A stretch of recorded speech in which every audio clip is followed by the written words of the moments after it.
डालते किसी भी चीज पर। और जब वही थोड़ा बड़ा होता है, जब अंकुर फूटने के बाद शाखाएं फूटती हैं, फल पत्तियां आदि आती हैं, तब सुख का भाव आता है। अगर मुझे पहले पता होता कि इसको ऐसे करने से हमें इसको अपार फल की प्राप्ति होती, तो मैंने अपने जीवन का 15 साल, 20 साल, 25 साल बहुत पीछे छोड़ दिया। इस कार्य को करने में समय नहीं लगता, ज्यादा भाव नहीं लगता, भक्ति और भावना लगती है। यदि भाव और भक्ति जाग जाए तो धन का कोई मतलब नहीं होता। मैं आपको कानों कान कुछ बोलता जा रहा हूँ, आपका मन कहीं बगल में है, तो मैंने क्या बोला मुझे खुद ही नहीं पता। ये वाणी है, सरस्वती किसी को बताती नहीं कि कितने देर किसके पास रहेगी। लक्ष्मी चंचल है, किसके पास कितने देर रहेगी ये पता नहीं होता है। सूर्य चंद्रमा किसी का इंतजार नहीं करता, आंधी तूफान किसी को बताकर दरवाजे पे दस्तक नहीं देता, परंतु हम आपके बुलाने पर 10 बार बुलाने पर यहाँ आए हैं। तब यहाँ पर आए हैं कि आपका मंगलमय कार्य पूर्ण हो, आपका सदैव अच्छा कार्य हो, सदैव सबका कल्याण हो। जहाँ जहाँ तक भगवान की कथा का अनुसरण हो, जहाँ जहाँ भगवान की कथा का प्रसाद वितरण हो, सभी निरोगी काया रहें, सभी मंगलमय रहे, सभी भगवान की तरह हंसते मुस्कुराते रहें। इन्हीं शुभकामनाओं के साथ भगवान को वंदन करेंगे।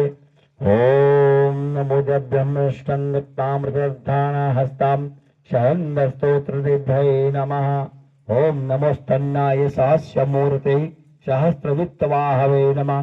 सहस्रनामे युग पुरुष धारिणे नमः। ओम श्री लक्ष्मी नारायण देवभ्ये नमः। ध्यानं समर्पयामि, पुष्पकं समर्पयामि, नमस्कारं समर्पयामि।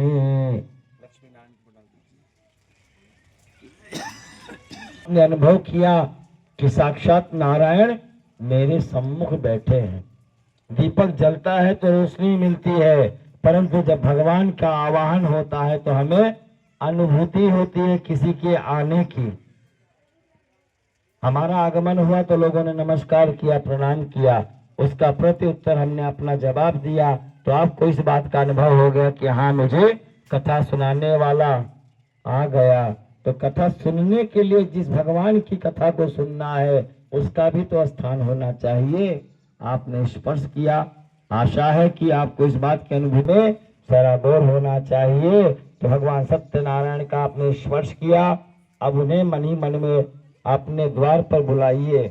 आगच्छम भगवान देवः चाततै सतद्भवः यावत पूजा करिष्यामि तावत त्वयं सन्निधो भव। हे लक्ष्मी नारायण, आइए मेरे इस स्थान पर बैठ जाइए जो मैंने आपके लिए बनाया है, और तब तक बैठे रहिए जब तक मेरी कथा पूजा समाप्त ना हो जाए। कहीं ऐसा ना हो भगवान ने अच्छे अच्छे फल देखे, अच्छा अच्छा मिष्ठान देखा, खाया पिया चले गए, तो हम कथा किसकी सुनाएंगे।